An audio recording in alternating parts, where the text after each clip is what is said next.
Hi, this is Barney from Napalm Death, and you're watching Heavy New York. Heavy, heavy, heavy, heavy New York. What's up, everybody? It's Alex from Heavy New York. We are back at the Bowery Ballroom, and today we are here with Barney of Napalm Death. Thank you so much for your time. Yeah. It's awesome to have you here. So it's been 4 years since your latest record, Apex Predator and Easy Meat. Can we be expecting any new music fairly soon? Yeah, I mean, we've been kind of promising something for quite a while, but unforeseen circumstances kind of got in the way, and this one's taken a lot longer. We're all good with that now, you know. We're like we kind of accepted the fact that it has taken quite a while, and there's also there's also a couple of other small delays, you know, minor things here and there, but yeah, we're almost ready to put it out, you know. But it, you know, I'm not particularly pleased with myself that it's taken this long, you know, for my contribution to it. But it is what it is, you know, for now. Are you intending, do you like take a new approach to every album that you make, or like do you like to experiment with your sound and maybe make each record different? Well, if you followed the sort of chronology in Napalm, you'll see that whilst everything is boosting the traditional full speed attack thing, there's other elements in there that are constantly moving onwards, you know.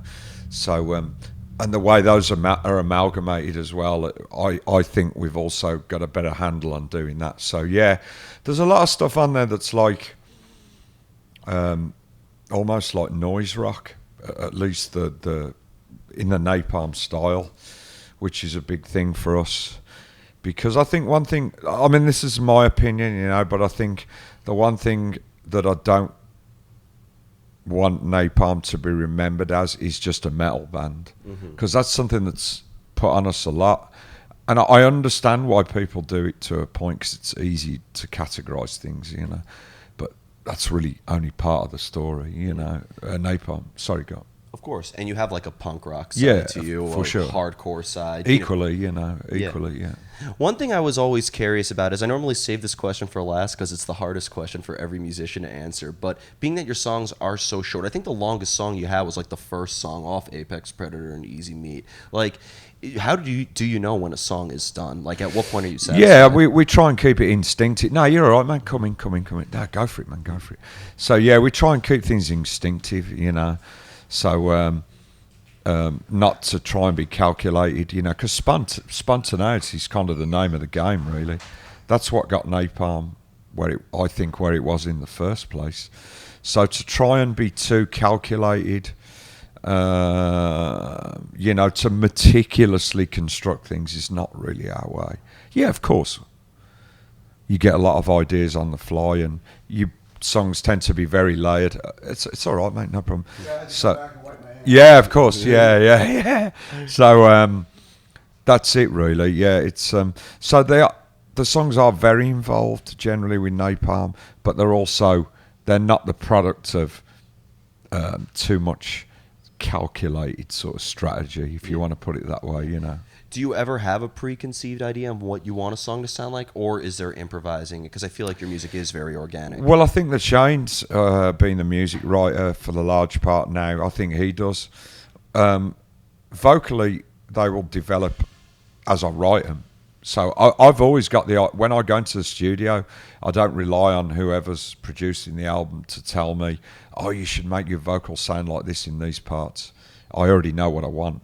And anyway, one thing for me is I don't like too much affected stuff. It starts to make it sound really kind of just like, oh yeah, I've got an effects processor, let's see what I can get. That's not the idea for me, you know. It's to make it very fluid and organic, you know, like you say. Yeah, there you go. When it comes to your vocal styles, there's also lyrics that you have to focus on too. Does the concept of your lyrics ever determine the outcome of the music itself, maybe? No, not necessarily, because I think you can fit any subtopic into any form of whatever we're doing at that particular time, you know, whether it's a straightforward you know, 1,000 mile an hour fast, you know, sort of song, or whether it's a very drony kind of Swan stroke My Bloody Valentine stroke, that sort of thing. Anything can apply lyrically, you know, so that's not, I wouldn't say, you know. Yeah. Do you like to leave the lyrics open to interpretation, or do you Depends. There's Okay. two different ways of doing it. There is creative writing where you can use simile and pathos and stuff like that, or you can, if you're trying to make a particularly important human, or some might call it political point, then you almost want it to be direct a lot of the time, because you want people to understand your position and the idea you're trying to put on the table. So it could be either or. There's no set kind of thing for that, really. Of course. Now, this is my first time seeing Napalm Death live tonight, and I'm really excited. But, you know, I've watched videos of your performances, and clearly you guys thrive on crowd interaction. And, you know, I feel like the live presence is a very different experience than listening to you. Is there a similar energy that you put on stage as when you're in the vocal booth, or is it a completely separate game altogether? Oh, it's different. I mean, I've really messed up my ankle, you know, like 5 days ago. So I apologise in advance for the gig, because I might not be as mobile as what I usually am. It's I think I almost snapped my ankle, to be honest, about a few nights ago. So it's still kind of I'm still recovering from that, really. But I mean, the thing to say is, even in the studio, I don't sing in a vocal booth. I sing actually in the control room. Oh. I don't like being isolated when I'm singing, because I'll feed off whoever's in the room. You know, I want direct contact. When I'm doing vocals, I'm very much like bum bum bum bum bum. I don't want to stand around like, you know, over analysing a particular line. I just want to go. It's get like a on with it. buzzkill. You know, yeah. You lose the momentum, you know. So live is still very different, but I just wanted to make that point. Yeah, I mean, live, we just things just turn out how they turn out, you know. Even in that scenario, there's no like, oh yeah, well, we must guide them down this particular path. It's not that way. It's actually meant to be quite anarchic, you know, and sort of, you know, if things go wrong, if like speakers and cabinets fall over and stuff like that, then so be it. You know, for me, it's just part of the experience. You know. Well, I was really curious about, because, you know, kind of old news now, but, you know, last year you were on the final Slayer tour, one of the final Slayer tours. Final, but not just final Slayer tour. One of the final ones. Yeah. But because, you know, you were playing at like bigger arenas where, you know, there's barricades and if somebody may have saw you on that tour, for lack of better words, could that have maybe lacked the Napalm Death experience? Well, I mean, here's the thing, like, to try and understand this point a little better, my thing has always been, in terms of your set list, what you would do, songs you would play live. If you're playing a more pop or mainstream, which actually Napalm does, you know, we play a few pop festivals here and there, you should never change your set list, because the festival that's interested in you are interested in who you are as a band. They're not interested in a diluted version of what you are. So yeah, let's just play all the mid-pace songs. That, to me, that's not the correct way to do it. People obviously were interested in you in the first place because of what you are. You know, that's what they want for you. So we played, for example, Glastonbury. You must know Glastonbury, like huge festival in the UK, very pop orientated. It gets like Radiohead. I think Beyonce's done Glastonbury. It's just all this stuff. Obviously, we play on one of the very smaller side stages, but we still get a very,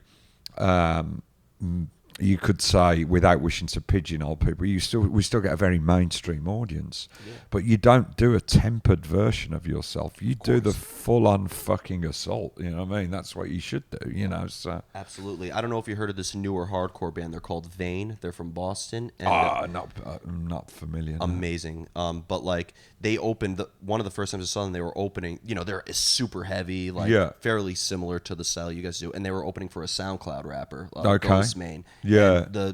And I just saw them again last night playing a more hardcore audience. Sure. the experience was no different depending Oh on. yeah, that's that to me, in my opinion, but that's the way to approach things, But sorry, going back to the original point. Yeah. So yeah, of course, when you go into a venue and it's fucking barriers that are like, and everybody's like 20 fucking miles away, it's like, of course, it kind of makes you go shit, you feel a little bit like you're playing in a bubble a little bit, but you have to deal with it. So you should just do as you normally do as much as you can, and what will be will be. That's just it. Of course. I have two more questions for you. One question is going back to songwriting. Does inspiration for songwriting kind of come out of nowhere spontaneously, or do you have to put yourself in a certain element or get into a certain mood in order to get inspired? I mean, my conditions are just this: like, be at home, fucking unplug the phones, there's nothing, and just sit there. Like, I've always got ideas like on my phone, and a little document, and I've also got my laptop, and depending on what I'm doing, I'll be shit. Just something will just spring to mind. As I'm sure it's the same for a lot of people that have to write songs, and I'll just write it down. So then it's always there. So once I see even just a few words, it'll kickstart that process in my mind. And then I'll take those documents, I'll open them all up on a computer, and I'll look across everything that I've got, and I'll go, yeah, I can use that.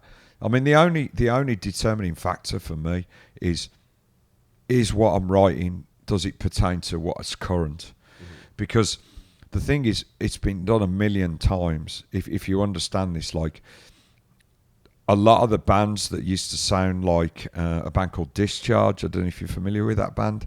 Well, they would, this is not meant in a critical way, but they would just write songs about anti-war stuff, just generic songs, Yeah, that didn't apply. Iraq. Well, it didn't apply to anything at that particular time.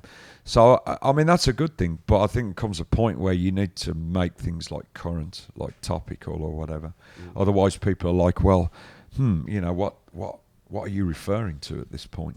So. Yeah, of course. And the final question I wanted to ask you is that I've interviewed many bands before, like Fear Factory is an example where like they've taken inspiration from Napalm Death. And, like, from their guitar style to subject matter they sing about to their stage presence. Does when you hear an artist say that they take inspiration from you, does that inspire you at all in a way, or maybe change your it's nice. It's nice to hear. I mean, I learn things sometimes on tour that that I get inspired by. Like pantomime farming. I've learned about on this tour. It's having a license to be a farmer in a district that's all concrete. Mm-hmm. I mean, how does that work? You know what I mean? So that's just one thing, But yeah, I mean, it's nice when people say nice things about you, of course, But I've always had the thing where